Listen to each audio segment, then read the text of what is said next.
There are stories in which gods shape the world with thunder, stories in which mountains rise, rivers break open, and the sky itself bends to divine command. But some of the oldest and most unforgettable myths are smaller than that. They happen in kitchens, at tables, in rooms where love has already begun to turn into comparison. This is one of those stories. A story of beauty, a story of jealousy, a story of a woman so desperate to be loved that she offered up part of her own body, and of the goddess who led her there. The goddess was Oshun. The woman was Oba. And the god between them was Shango, thunder, lightning, royal fire, the kind of being who drew attention simply by entering a room. And around him, love was never calm for long. Shango did not belong to stillness. He belonged to heat, to movement, to appetite. And in the stories told about his house, his wives lived close to power and close to the danger that comes with wanting too much of it. Among them was Oshun, golden Oshun, river bright, the wife whose beauty entered before she did, the one who seemed to carry sweetness the way other gods carried weapons. She did not need to struggle for attention. Attention moved toward her on its own. That was part of her power, and that power did not go unnoticed, especially not by Oba. Oba loved differently. Where Oshun dazzled, Oba devoted. Where Oshun drew desire, Oba offered loyalty. She listened. She stayed. She gave herself in the old dangerous way, completely.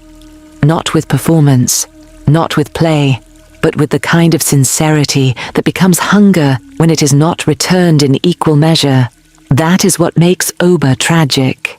Not that she was foolish. Not that she was weak, but that she loved with full seriousness in a house where love had already become a contest. And she could feel it. She could feel where Shango's gaze lingered.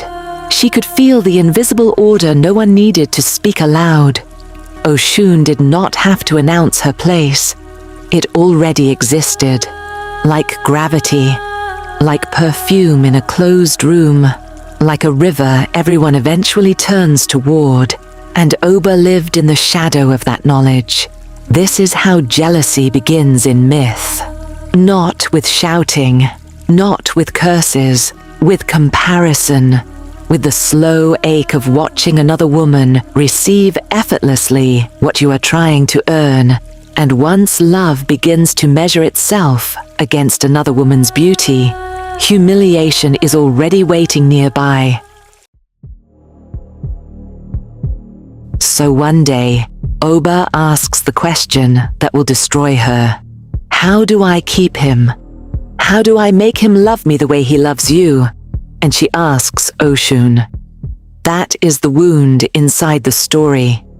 She does not ask a priest. She does not ask a mother. She asks the woman whose place she envies, the river goddess, the beautiful one, the one who has never had to prove she is wanted. And Oshun answers her. That is what makes Oshun dangerous in this story. Not because she rages, not because she strikes, but because she smiles. Because she answers in the language of intimacy, in the language of one woman sharing a secret with another. And a lie told in that tone can do more damage than a weapon. Oshun tells Oba there is a reason Shango loves her food so much, a reason he returns to her with such appetite, a reason her place in his heart remains secure. She tells her that true love requires sacrifice, that she herself once cut away a piece of her ear and placed it in his meal, that this is what won his devotion, that this is the secret. And because Oba wants to believe, she believes. That is the terrible thing about desperation. It makes monstrous ideas sound holy. Oba does not hear madness in Oshun's words. She hears possibility. She hears hope. She hears the promise that love can finally be made certain. And once a person begins to think certainty can be bought with self-sacrifice, the body itself becomes negotiable. So Oba goes home. And the myth becomes unbearable, not because of spectacle, but because of silence. No thunder, no divine warning, no cry from the heavens, only a woman alone with her longing, a knife, a meal, and the belief that if she gives up enough of herself, she will finally be chosen. She cuts off her ear, she places it in the food, and carries the dish to Shango. That is the moment the story tightens like a rope, because now there is no deception left between women. Now the deception enters the body, enters the household, enters the bowl placed before the god of thunder. Shango sits to eat. At first, there is only the ordinary closeness of a meal, and then he sees it, the ear, the proof of what Oba has done, and everything changes at once.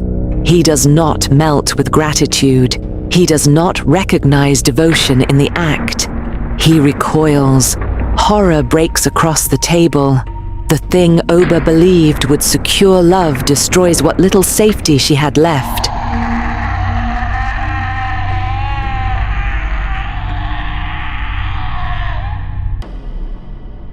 And that is the cruelty at the center of the myth. Oba does not lose because she loved too little. She loses because she believed love could be won by cutting herself smaller, by offering up part of her own body to become more desirable. And Shango, instead of receiving the sacrifice, drives her away. In some tellings there is laughter. In others, silence does enough damage on its own, but the shame remains in every version. Oba is humiliated, not privately, not inwardly, publicly, irrevocably. The household that had already wounded her now becomes unlivable, and the woman who wanted only to be chosen becomes the woman who must leave. That is where the myth stops being only about rivalry, because this is no longer just a story of one wife tricking another. It is a story about self-erasure, about what happens when love becomes a place where a person is willing to mutilate the self in order to remain wanted. And that is why the story still cuts so deeply, because people still do this, not always with a blade, sometimes with silence, with compromise, with humiliation, with the slow surrender of dignity. Oba just makes the metaphor literal, and that is what myth does when it wants to leave a scar.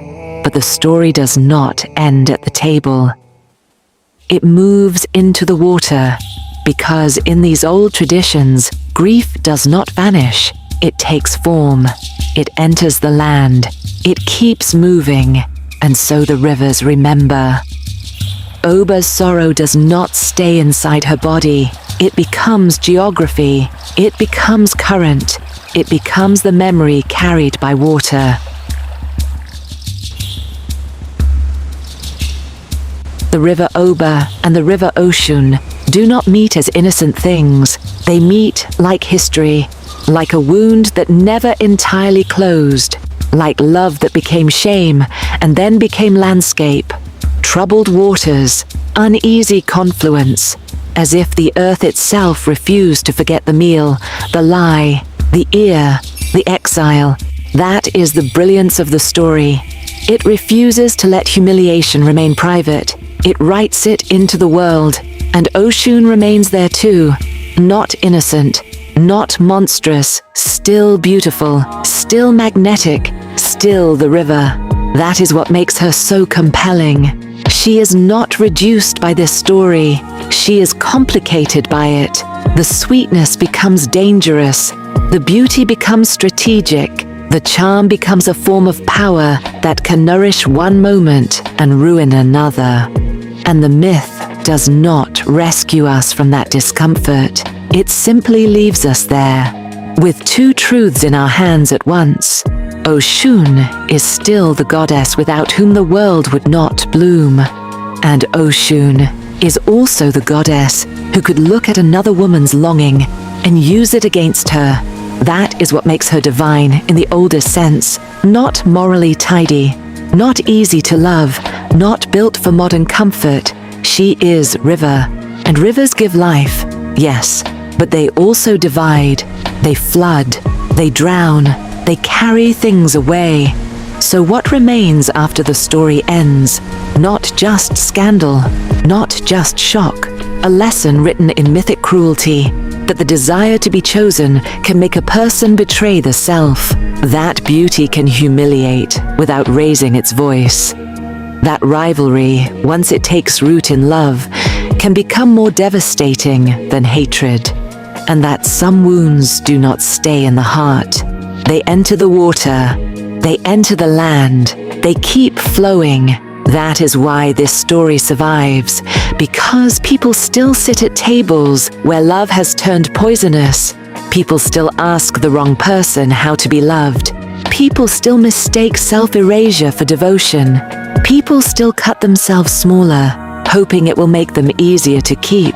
But the myth remembers what follows: the bowl, the recoil, the exile, the river. And when it wants to leave its final mark, it leaves us with water. Two rivers, one wound, flowing together forever.